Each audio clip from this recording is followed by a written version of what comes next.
ఈనాటి వార్తా విశేషాలు. పాస్టర్ ప్రవీణ్ కుమార్ మృతిపై సీఎం చంద్రబాబు కీలక ఆదేశాలు. పాస్టర్ మృతిపై అనుమానాలు ఉన్నాయంటూ క్రైస్తవ సంఘాల ఆందోళన. అన్ని కోణాల్లో దర్యాప్తు చేయాలంటూ చంద్రబాబు ఆదేశం.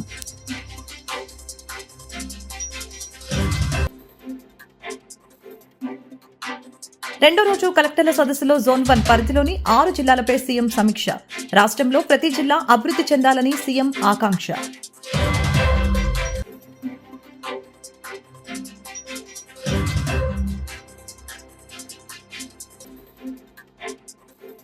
తొలి ఉచిత గ్యాస్ సిలిండర్ కి మార్చి 31 వరకు అవకాశం ఉందని మంత్రి నాదెండ్ల మనోహర్ స్పష్టీకరణ. ఇప్పటి వరకు పొందని వారు వెంటనే బుక్ చేసుకోవాలన్న మంత్రి నాదెండ్ల. ప్రతి పేద ఆడబిడ్డకు ఏడాదికి 3 ఉచిత గ్యాస్ సిలిండర్లు ఇవ్వనున్న ప్రభుత్వం. పాస్టర్ ప్రవీణ్ కుమార్ మృతిపై ముఖ్యమంత్రి చంద్రబాబు కీలక ఆదేశాలు జారీ చేశారు. ఈ ఘటనపై రాష్ట్ర హోంమంత్రి అనితకు ఫోన్ చేసి ఘటనపై ఆరా తీశారు. అన్ని కోణాల్లో దర్యాప్తు చేయాలంటూ చంద్రబాబు ఆదేశాలు జారీ చేశారు.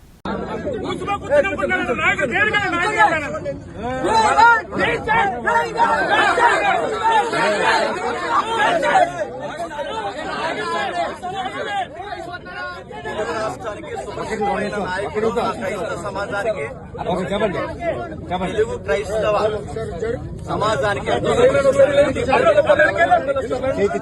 ఆయన విషయంలో మాకు అనుమానం ఉంది. ఆయన ఎందుకు అనుమానం అంటే రికార్డెడ్ గా యూట్యూబ్ లో ఆయన నాలుగు పోషిస్తానని, ఆయన కన్ను పీకేస్తానని ఎవరైతే మాట్లాడిన వీడియోలు ఇప్పటికీ యూట్యూబ్ లో వీడియోలు ఉన్నాయి. మొదలు ఎవరైతే ఉన్నారో నువ్వు ఎలా బతుకుతారో మేము చూస్తారని ఆయన డైరెక్ట్ వార్నింగ్ ఇచ్చారు. నెల క్రితం కూడా ఆయన ఏమన్నారంటే, నాకు ప్రాణ సంకటం ఉంది, నాకు ప్రాణ భయం ఉంది, నాకు ఆయనకి ఏదైతే ఉందో ఆయనకి ఇబ్బంది కలుగుతుందని ఆయన స్వయంగా ఆయన ఫేస్బుక్ ఐడీలో ఆయనే పోస్ట్ చేశారు. అందుకు మేము అనుమానిస్తున్నాం. మాకు డిఎస్పీ గారి నుంచి మాకు కావాల్సింది ఏంటంటే ఈ యొక్క కేసుని యాక్సిడెంట్ కేసుగా కాకుండా అనుమానితమైన ఎఫ్ఐఆర్ గానీ మాకు ఇవ్వాలి, ఎంక్వైరీ చేయాలి, సీసీ ఫోటోస్ మాకు చూపించాలి. మా దగ్గర ఉన్న వీడియోస్ ఎవరెవరైతే ఆయనకు వార్నింగ్ ఇచ్చారో, ఆయన భూమి మీద లేకుండా చేస్తామో ఎవరైతే అన్నారో ఆ వీడియోస్ అన్ని మా దగ్గర ఉన్నాయి. ఆ వీడియోస్ అన్ని మేము డిపార్ట్మెంట్ కి ఇస్తున్నాం. ఇది క్రైస్తవ సమాజానికి చాలా పెద్ద గాయం. మేము ఇలాగే చూస్తున్నట్టు ఊరుకుంటే మా క్రైస్తవులు ఉన్న తలకాయలన్నీ ఎలా తీసుకుంటూ వెళ్ళిపోతారా? ఇదే చేస్తారా? ఇదే జరిగేదా? అంటే మేము మాట్లాడక మాకు భావప్రకటన లేదా? మా సబ్జెక్ట్ మేము మాట్లాడడానికి ఇంత వార్నింగ్లు ఇచ్చి ఈరోజు మనుషులు లేకుండా చేస్తారా? ఇది మాకు అనుమానం. మా అనుమానాలు తీరాలి. దీనికి డిపార్ట్మెంటే న్యాయం చేయాలి.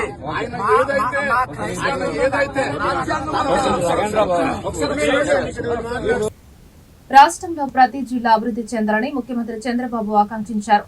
తలసరి ఆదాయంలో విశాఖ జిల్లాలో రాష్ట్రంలోని తొలి స్థానంలో ఉందని ముఖ్యమంత్రి చంద్రబాబు ప్రశంసించారు. రాష్ట్ర సగటు కన్నా విశాఖ ఎక్కువ తలసరి ఆదాయం సాధిస్తుందని చంద్రబాబు అభినందించారు. ప్రతి పేద ఆడబిడ్డకు ఏడాదికి 3 ఉచిత గ్యాస్ సిలిండర్లు ఇస్తామన్న హామీని కూటమి ప్రభుత్వం నిలబెట్టుకుందని, దీపం 2 పథకంలో తొలి ఉచిత గ్యాస్ సిలిండర్ పొందేందుకు ఈ నెలాఖరు వరకు గడువు ఉందని ఆహార, పౌర సరఫరాల, వినియోగదారుల వ్యవహారాల శాఖ మంత్రి నాదెండ్ల మనోహర్ పేర్కొన్నారు. ఇప్పటి వరకు పొందని వారు వెంటనే బుక్ చేసుకోవాలన్నారు. కాగా ఇప్పటి వరకు 98 లక్షల మంది తొలి ఉచిత సిలిండర్ వినియోగించుకున్నారని ఈ సందర్భంగా మంత్రి నాదెండ్ల తెలిపారు. అందరూ నమస్కారం అండి. కూటమి ప్రభుత్వం ఎన్నికల ముందు ఇచ్చిన సూపర్ 6 హామీలో భాగంగా దీపం 2 పథకం అద్భుతంగా మన గౌరవ ముఖ్యమంత్రి గారు, అదేవిధంగా గౌరవ ఉప ముఖ్యమంత్రి గారి ఆలోచనలతోటి దీపావళి నుంచి రాష్ట్ర ప్రజలందరికీ కూడా మొదటి విడతలో భాగంగా ప్రతి ఒక్క లబ్ధిదారులకి దీపం 2 కింద గ్యాస్ ఉచితంగా అందించడానికి ఒక అద్భుతమైన ప్రయత్నం జరిగింది. ఇప్పటి వరకు సుమారు 98 లక్షల మంది వినియోగదారులు దీన్ని ఉపయోగించుకున్నారు. మార్చి 31వ తారీఖు వరకు ఇంకా సమయం ఉంది కాబట్టి దయచేసి మన రాష్ట్రంలో అర్హత ఉన్న లబ్ధిదారులందరూ కూడా ఉచిత గ్యాస్ పథకం దీపం 2 కింద పొందే విధంగా మీరు ఇమీడియట్గా నమోదు చేసుకోవాల్సిన అవకాశం ఉంది. మరి ఏప్రిల్ 1 నుంచి కొత్తగా మళ్ళీ 3 గ్యాస్ సిలిండర్లు ఇవ్వబోతున్నాం కాబట్టి ఆ కార్యక్రమం ప్రారంభం అవ్వకుండా ముందు ఈ కార్యక్రమంలో మొదటి విడతలో భాగంగా ఉన్న ఒక ఉచిత గ్యాస్ సిలిండర్ని ముందుగా మీరు మార్చి 31వ తారీఖు లోపు తీసుకోవాల్సిన అవసరం ఖచ్చితంగా ప్రతి ఒక్కరికి ఉందని ఈ సందర్భంగా గుర్తు చేస్తూ దయచేసి ఇమీడియట్గా మీరు నమోదు చేసుకుని మార్చి 31వ తారీఖు కల్లా మీరు గ్యాస్ బుకింగ్ చేసుకోమని మరొక్కసారి రాష్ట్ర ప్రభుత్వం తరఫున పౌర సరఫరాల శాఖ నుంచి మీ అందరికీ కూడా విన్నవించుకుంటున్నాం. శ్రీరామ నవమిని పురస్కరించుకుని ఏప్రిల్ 6న నగరంలో శ్రీరామ నవమి శోభాయాత్ర భారీ బైక్ ర్యాలీ నిర్వహిస్తున్నామని శివస్వామి తెలియజేశారు. కావున ఈ కార్యక్రమాన్ని హైందవ సోదరులందరూ జయప్రదం చేయాలని వారు కోరారు. జై శ్రీరామ్. జై శ్రీరామ్. శ్రీరామనవమి శోభాయాత్రని మన విజయవాడ మహానగరంలో క్రితం సంవత్సరం ఎలా చేసుకున్నామో అదే విధానంతో అత్యంత వైభవపేతంగా బైక్ ర్యాలీని నిర్వహిద్దామని చెప్పేసి శుభ సంకల్పం గావించబడింది. 6వ తారీఖున ఆదివారం సాయంత్రం 4 గంటలకి మన Satyanarayanapuram BRTC road Adi Shankaracharya circle నుంచి ప్రారంభమై IVM కాలేజీ దగ్గర ముగింపుగా ఇది పూర్తి చేద్దామని అనుకోవడం జరిగింది. విజయవాడ చుట్టుపక్కల గ్రామాల నుంచి విజయవాడ నగరంలో ప్రజలందరూ కూడా ఈ బైక్ ర్యాలీలో అత్యంత ఉత్సాహంగా పాల్గొని మన చైతన్య స్ఫూర్తిని సమాజానికి మరింత మెరుగుగా అందించాలని, ఎప్పుడైతే శ్రీరామనవమి కార్యక్రమంలో పాల్గొన్నామో ఆ రాముడి యొక్క దివ్య ఆశీస్సులతో పాటు ఆయన యొక్క ధర్మ నిరతి మన జీవితాల్లో మనం నింపుకున్న వాళ్ళం అవుతాం. ఈ యొక్క స్ఫూర్తిని సమాజంలో ఉన్న అందరికీ అందించాలని సత్సంకల్పంతో మానశ్రీ నాగలింగం శివాజీ గారు వారి యొక్క మిత్రులు ఈ కార్యక్రమాన్ని పూనుకోవటం ఎంతో ఆహ్వానిత పరిణామం. విజయవాడ నగరానికే ఇది శోభాయమానంగా మనం భావించుకోవాలి. అందరికీ శుభ ఆహ్వానం పలుకుతూ జై శ్రీరామ్. జై శ్రీరామ్. రేపు శ్రీరామనవమి రోజు శ్రీరామ శోభయాత్ర అత్యంత వైభవంగా నిర్వహించదలిచాం. ఈ కార్యక్రమానికి హిందూ బంధువులందరూ పాల్గొనవలసిందిగా కోరుతున్నాం. 6వ తేదీ 4వ నెల ఆదివారం. నగరంలోని హ్యాకర్స్ పై అధికార పార్టీ ప్రభుత్వం కక్ష పెట్టుకుందని సిపిఎం రాష్ట్ర కార్యదర్శి వర్గ సభ్యులు దోనిపూడి కాశీనాథ్ స్పష్టం చేశారు. స్థానిక ప్రజా ప్రతినిధి వ్యాపారాలను హస్తగతం చేసుకోవాలని చూస్తున్నారని ఆరోపించారు. ఇటువంటి ప్రజా వ్యతిరేక చర్యలను సిపిఎం తరపున వ్యతిరేకిస్తున్నామని, తక్షణం వ్యవహార శైలి మార్చుకొని హ్యాకర్స్ ను కాపాడే విధంగా చర్యలు తీసుకోవాలని డిమాండ్ చేశారు.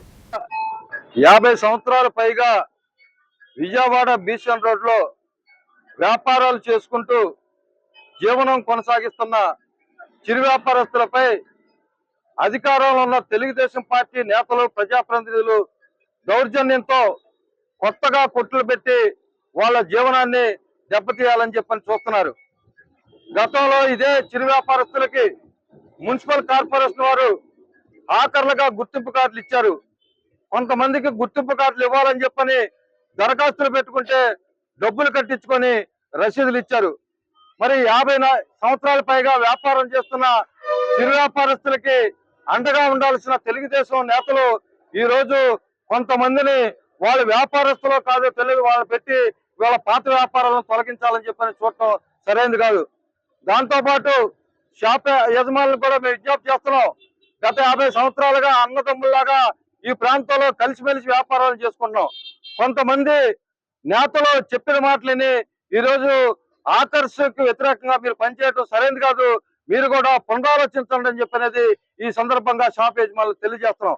అంతేకాకుండా ఇవాళ చిరు వ్యాపారస్తులకి రక్షణ కల్పించాలని చెప్పని, చిరు వ్యాపారస్తులకి గుర్తింపు కార్డులు ఇవ్వాలని గతంలో సుప్రీంకోర్టు తీర్పు ప్రకారం మౌలిక సదుపాయాలు కల్పించాలని చెప్పని కోరుతూ ఈ నెల 29వ తారీఖున అలంకార్ ధర్నా చౌదరిగా మహా ధర్నా జరుగుతుంది.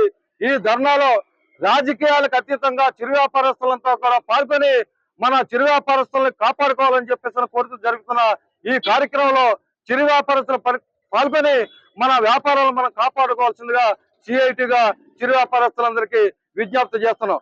ఆ కార్యక్రమాన్ని జయప్రదం చేయాలని కోరుతూ వారం రోజుల పాటు నగరంలో అన్ని ప్రాంతాల్లో కూడా ప్రచారం చేస్తూ ఈ రోజు బీసన్ రోడ్లో ప్రచార కార్యక్రమం జరుగుతుంది. అందుకే ఇప్పటికైనా సరే తెలుగుదేశం పార్టీ ప్రజాప్రతినిధులు, నేతలు ఇవాళ చిరు వ్యాపారస్తులు పట్టలు కొట్టకుండా చిరు వ్యాపారస్తులను కాపాడాలని చెప్పేసి అనేది ఈ సందర్భంగా తెలియజేస్తున్నాం. K Durgarao, CITU central city అధ్యక్షులు.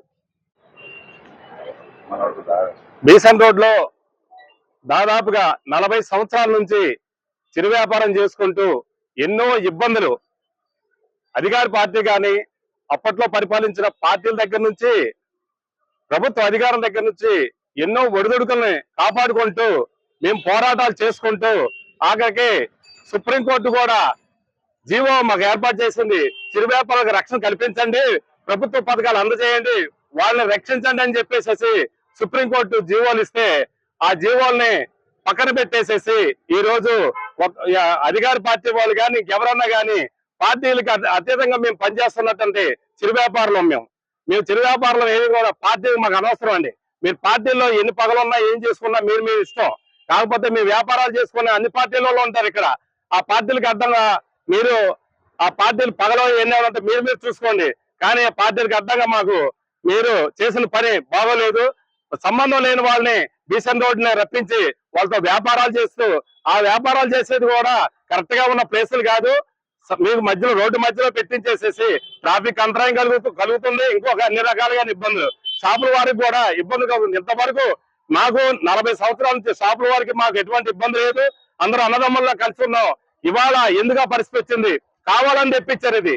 పార్టీలకి మీ పగల మధ్యన మీరు ఇలాగా పనిచేయడం అనేది కరెక్ట్ కాదు. ఎవరి మాటలో విని హాకర్ను తొలగించే ప్రయత్నం చేస్తున్నారు. ఈ ప్రయత్నం సరైనది కాదు. దీన్ని సిఐటిగా మేము వ్యతిరేకిస్తున్నాము.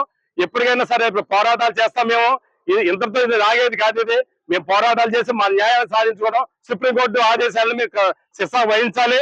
ప్రభుత్వం వారు కూడా మీరు దయచేసి ప్రభుత్వం మీరు మా మీద దయ ఉంచి మీరు ఇలాంటి పనులన్నీ వెనక తీసుకునే దాకా మా పోరాటాలు ఆగం. దీనికి ఇంకా మేము రెట్టింపు చేస్తామని చెప్పేసి కోరుకుంటున్నాం. ముస్లింలకు ఇఫ్తార్ విందుకు నిధులు కేటాయించడం కాదని వక్ఫ్ చట్టం సవరణ బిల్లును ఉపసంహరించుకోవాలని ముస్లిం నేతలు మండిపడ్డారు.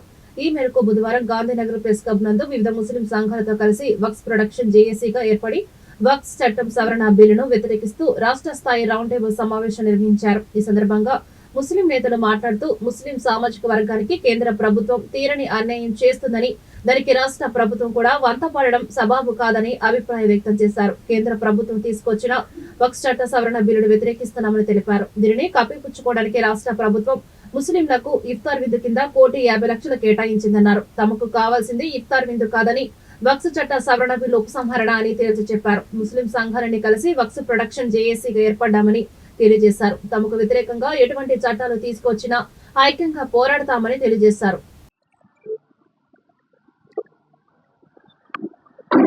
మిత్రులారా, ఈరోజు ఇక్కడ సమావేశం అవడానికి ముఖ్య ఉద్దేశం ఇక్కడ ఉన్నటువంటి ఆంధ్రప్రదేశ్ రాష్ట్రంలో ఉన్నటువంటి వివిధ జమాత్లు, ప్రజా సంఘాలు, సామాజిక సంఘాలు, జమాతే ఇస్లామీ హింద్, అదేవిధంగా welfare party of India, Awaaz committee, Muslim ఐక్య వేదిక, ఇలా అనేక సంఘాలందరూ కూడా ఈరోజు ఇక్కడ సమావేశం అయినాయి.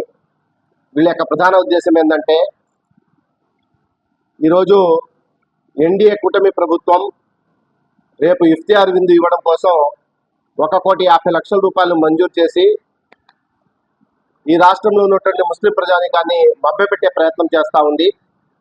దీన్ని మేము తీవ్రంగా ఖండిస్తూ ఉన్నాం.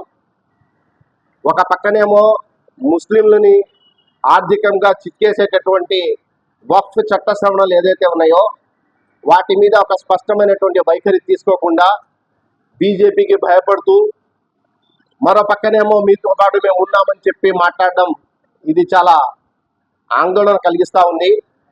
కాబట్టి ఏదైతే ఇఫ్తియార్ విందు ఇస్తున్నారో ఆ ఇఫ్తియార్ విందులు కాదు మాకు కావాల్సింది. మాకు ఏదైతే ఆర్థికంగా, రాజకీయంగా, సామాజికంగా తోడ్పాటు అందించేటటువంటి అంశాలు ఏదైతే ఉన్నాయో వాటి మీద మీ వైఖరి స్పష్టంగా ఉండాలి. ముస్లింల పక్షపాతి అని చెప్పి నారా చంద్రబాబు నాయుడు అంటూ ఉంటారు. ఈరోజు ఆ పరీక్షా సమయం ఆసన్నమైంది. రేపు రాబోయే కాలంలో పార్లమెంట్ సమావేశాలు రాబోతా ఉన్నాయి. దాంట్లో మీరు ఈ వక్ఫ్ చట్ట సవరణల బిల్లు ఏదైతే ఉందో దాన్ని వ్యతిరేకించాల్సినటువంటి అవసరం ఉందని చెప్పి మేము డిమాండ్ చేస్తూ ఉన్నాం. అంతేకాదు, మొన్న నితీష్ కుమార్ గారు కూడా ఇట్లాగే విందు ఇస్తే అక్కడ ఉన్నటువంటి సామాజిక సంఘాలు, ముస్లిం సంఘాలు అన్నీ కూడా దాన్ని బైకాట్ చేయడం జరిగింది.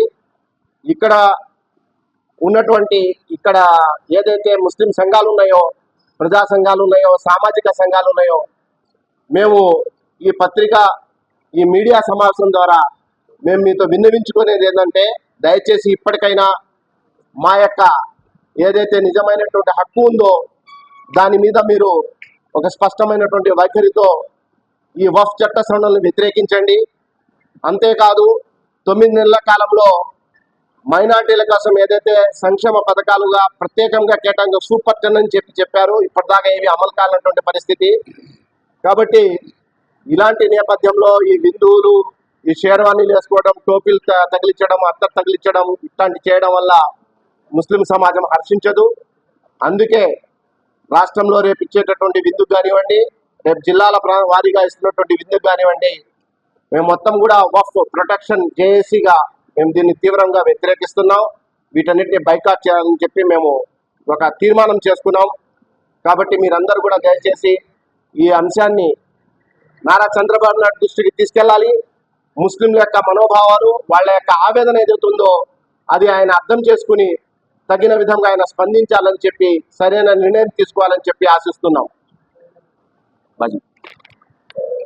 గుంటూరులోని కొత్తపేటలో రాష్ట్ర బీసీ సమన్వయ కమిటీ సమావేశం జరిగింది. ఇందులో భాగంగా బీసీ సమన్వయ కమిటీలో నూతనంగా మహిళా కమిటీని ఏర్పాటు చేశారు. రాష్ట్ర గౌరవ అధ్యక్షురాలిగా దేవి, చైర్మన్ గా వేమేశ్వరి, అధికార ప్రతినిధిగా నాగమల్లేశ్వరి తదితర సభ్యులతో ఏర్పాటు చేశారు. ఈ కార్యక్రమ వివరాలను బీసీ సమన్వయ కమిటీ ప్రతినిధులు లక్ష్మీనారాయణ, రమణ, మల్లేశ్వరి, వేమేశ్వరి మీడియాకు వివరించారు. కులగణనపై రాష్ట్ర ప్రభుత్వం వెంటనే స్పష్టత ఇవ్వాలని డిమాండ్ చేశారు.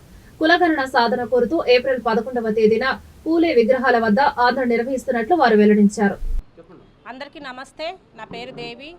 బీసీ సమన్వయ కమిటీ రాష్ట్ర గౌరవ అధ్యక్షురాలుగా నేను ఈరోజు మాట్లాడుతూ ఉన్నాను. ఆంధ్ర రాష్ట్రంలో బీసీల పైన జరుగుతున్న అన్యాయం కానీ, వారి రైట్స్ కానీ, హక్కులు దుర్వినియోగం ఎలా జరుగుతుందో అనే అంశం మీద మేము ఈ రోజున ఇక్కడ సమకూడటం జరిగింది.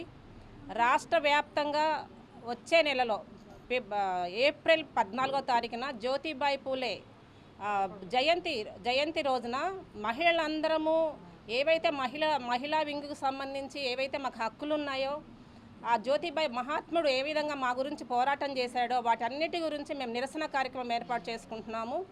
ప్రతి ఒక్కరూ దీంట్లో పాల్గొనవలసిందిగా కోరుకుంటా ఉన్నాము. బీసీసీ సమన్వయ కమిటీ ఒక ముఖ్య ఉద్దేశంతో బీసీల కులగణన, సమగ్ర కులగణన ఎలా చేయాలి, చేస్తే ఎట్లాంటి రాజ్యాధికారం వస్తుంది, మహిళల రిజర్వేషన్ ఏంటి, ఇవన్నిటిని మేము తేల్చాల్సివలసిందిగా గవర్నమెంట్ కోరుతా ఉన్నాము. అందుకని ఈ రోజున ఈ మీటింగ్ ఏర్పాటు చేశాము. ధన్యవాదాలు. నా పేరు ఐ వేమేశ్వరి. నేను మహిళా సమన్వయ కమిటీ రాష్ట్ర చైర్మన్.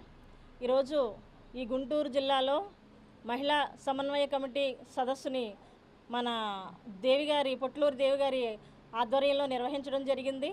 ఇది ఒక శుభపరిణామం. అలాగే ఈ సదస్సు యొక్క ముఖ్య ఉద్దేశం కూడా ఏంటి అంటే, ఈరోజు కేంద్ర రాష్ట్ర ప్రభుత్వాలు బీసీలని అణిచివేస్తూ ఉన్నారు. మేము జనాభాలో చాలా ఎక్కువ శాతంలో ఉన్నప్పటికీ ప్రాతినిధ్యంలో మాత్రం చాలా వెనకబడిపోయి ఉన్నటువంటి పరిస్థితి ఈరోజు బీసీలకి దాపురిస్తూ ఉంది. కాబట్టి మేము ఈ రాష్ట్ర ప్రభుత్వాన్ని కానీ కేంద్ర ప్రభుత్వాన్ని కానీ ఒకటే అడుగుతూ ఉన్నాము, మీరు ఎందుకని చెప్పేసి సమగ్ర కులగణన చేయడం లేదని చెప్పేసి అడుగుతూ ఉన్నాం. మాకు రావాల్సినటువంటి హక్కుల్ని కొద్దిమంది మాత్రమే దీన్ని అనుభవిస్తూ ఉన్నారు.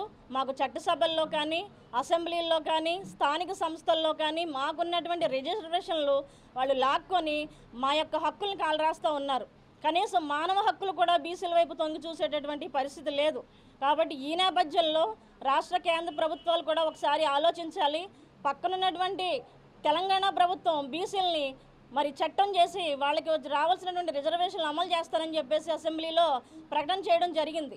మరి ఇక్కడ ఉన్నటువంటి ప్రభుత్వం కూడా ఆ దిశగా ఆలోచించాలని చెప్పేసి మేము బీసీలుగానే కాకుండా ఈ రాష్ట్రంలో ఉన్నటువంటి మహిళలు ఎవరైతే ఉన్నారో ఎస్సీ, ఎస్టీ, మైనారిటీ వర్గాలకు సంబంధించినటువంటి అందరి మహిళలను కూడా కలుపుకొని మరి మహాత్మా జ్యోతిబా పూలే ఏదైతే ఆశయంతో ముందుకి కొన్ని మహిళల కోసం సంస్కరణలు తీసుకొచ్చారో వారి యొక్క ఆదర్శంతో రేపు ఏప్రిల్ 11వ తేదీన రాష్ట్ర వ్యాప్తంగా కూడా అన్ని జిల్లాల్లో, అన్ని మండల కార్యాలయాల్లో, అన్ని నియోజకవర్గాల్లో కూడా పెద్ద ఎత్తున మేము ఈ యొక్క పోరాటాన్ని ముందుకు తీసుకెళ్లే విధంగా దిశానిర్దేశం చేయబోతా ఉన్నాము. ఈ మహిళా సమన్వయ కమిటీ ఏదైతే ఉందో అన్ని జిల్లాల్లో, అన్ని చోట్ల కూడా దీన్ని కమిటీలుగా ఏర్పాటు చేసి దిశానిర్దేశం చేయబోతా ఉన్నాము. ప్రభుత్వాలు ఇప్పటికైనా ఆలోచించాలి. సమగ్ర కుల గణన అనేది జరిగే విధంగా ప్రభుత్వాలు ఆలోచించాలని చెప్పేసి మీ సందర్భంగా తెలియజేసుకుంటున్నాం. ధన్యవాదాలు. గత వైసీపీ ప్రభుత్వం గుంటూరు తూర్పు నియోజకవర్గ అభివృద్ధికి గత 5 ఏళ్లలో ఏమాత్రం చొరవ చూపలేదు అన్నారు స్థానిక ఎమ్మెల్యే నజీర్ అహ్మద్. బుధవారం మధ్యాహ్నం తూర్పు నియోజకవర్గంలోని పాదగుంటూరులో గల ఆర్యవైశ్య కళ్యాణ మండపంలో ప్రజా సమస్యలపై ప్రజా దర్బార్ కార్యక్రమం నిర్వహించారు. ఈ కార్యక్రమంలో స్థానిక కార్పొరేటర్, కూటమి నేతలు, సచివాలయ ఉద్యోగులు పాల్గొన్నారు. ఈ సందర్భంగా కార్యక్రమాన్ని ఉద్దేశించి ఎమ్మెల్యే నజీర్ మాట్లాడుతూ కూటమి ప్రభుత్వం ఏర్పడిన తర్వాత గుంటూరు తూర్పు నియోజకవర్గ అభివృద్ధికి ఎన్నో చర్యలు తీసుకోవడం జరిగిందన్నారు. రాష్ట్రంలో మంచి ప్రభుత్వానికి నిదర్శనం ఈ కార్యక్రమం. ప్రజా దర్బార్ పేరుతో ప్రతి బుధవారం కూడా ప్రజల వద్దకు శాసనసభ్యులు వెళ్ళి వాళ్ళ సమస్యలను కనుక్కోవడం, వారికి పరిష్కరించేటువంటి దిశగా కార్యక్రమాన్ని తీసుకోమని చెప్పి గౌరవ ముఖ్యమంత్రి గారు ఆదేశించడం, ఈరోజు రాష్ట్ర వ్యాప్తంగా ఈ కార్యక్రమం జరుగుతూ ఉంది. పెద్ద ఎత్తున ముఖ్యంగా ఈరోజు పెన్షన్స్ కోసం ప్రజలు వస్తున్నటువంటి పరిస్థితులు ఉన్నాయి. గత ప్రభుత్వంలో కరెంటు బిల్లు ఎక్కువ వచ్చిందనో, ఏసీ ఉందనో, పిల్లలకు ఉద్యోగం వచ్చిందనో, లేకపోతే కారు కొన్నారనే నెపంతో పెద్దవారికి సైతం కూడా అనేక మందికి పెన్షన్లు కోత పెట్టినటువంటి పరిస్థితులు. ఈరోజు 65 లక్షల మందికి పెన్షన్లు ఇచ్చేటువంటి ఒక పెద్ద కార్యక్రమాన్ని ప్రభుత్వం పక్కన చేస్తూనే రాబోయేటువంటి రోజుల్లో అర్హులైనటువంటి ప్రతి ఒక్కరు కూడా పెన్షన్లు కల్పించడానికి ఒక నెలలో ప్రణాళిక సిద్ధం చేసుకోవడం జరుగుతూ ఉంది. ముఖ్యంగా గతంలో ఎప్పుడు లేనటువంటి విధంగా పారిశుద్ధ్యం కానీ, రోడ్ల మరమ్మతులు కానీ, అభివృద్ధి చేసేటువంటి కార్యక్రమాలకు ప్రజలు ఈరోజు ముందుకొచ్చి అర్జీలు ఇస్తున్నటువంటి పరిస్థితులు. వాటినన్నింటినీ కూడా శాఖాపరమైనటువంటి అధికారులందరికీ కూడా ఆదేశాలు ఇవ్వడం, అంతేకాకుండా పోలీస్ డిపార్ట్మెంట్ సంబంధించినటువంటి ఇష్యూస్ని కూడా, లా అండ్ ఆర్డర్కి సంబంధించినటువంటి ఇష్యూస్, అనేక సమస్యల మీద ఈరోజు ప్రజలు వచ్చి కలుస్తూ ఉన్నారు. ప్రతి వారం కూడా ఏదో ఒక సచివాలయం పరిధిలో ఈ కార్యక్రమాన్ని గుంటూరు తూర్పు నియోజకవర్గంలో తప్పకుండా చేసి ప్రజా సమస్యలను ఎప్పటికప్పుడు పరిష్కరించడానికి అధికారులను అప్రమత్తం చేస్తూ ప్రతి ఒక్కరు కూడా అందుబాటులో ఉండేటువంటి విధంగా ఈ కార్యక్రమాన్ని తీసుకోవడం జరుగుతూ ఉంది. ప్రజలందరూ కూడా సహకరిస్తూ ఉన్నారు. వారి విన్న వాళ్ళన్నీ కూడా తీసుకొని వాటిని త్వరలోనే పరిష్కరిస్తాం. పాస్టర్ ప్రవీణ్ కుమార్ మృతిపై సీఎం చంద్రబాబు కీలక ఆదేశాలు. పాస్టర్ మృతిపై అనుమానాలు ఉన్నాయంటూ క్రైస్తవ సంఘాల ఆందోళన. అన్ని కోణాల్లో దర్యాప్తు చేయాలంటూ చంద్రబాబు ఆదేశం.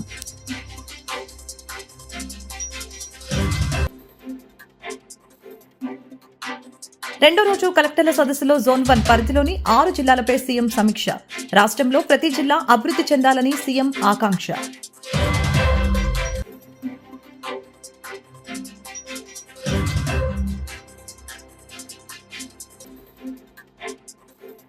తొలి ఉచిత గ్యాస్ సిలిండర్ కి మార్చి 31 వరకే అవకాశం ఉందని మంత్రి నాదెండ్ల మనోహర్ స్పష్టీకరణ. ఇప్పటి వరకు పొందని వారు వెంటనే బుక్ చేసుకోవాలన్న మంత్రి నాదెండ్ల. ప్రతి పేద ఆడబిడ్డకు ఏడాదికి 3 ఉచిత గ్యాస్ సిలిండర్లు ఇవ్వనున్న ప్రభుత్వం. ఈ వార్తలు ఇంతటితో సమాప్తం. నమస్కారం.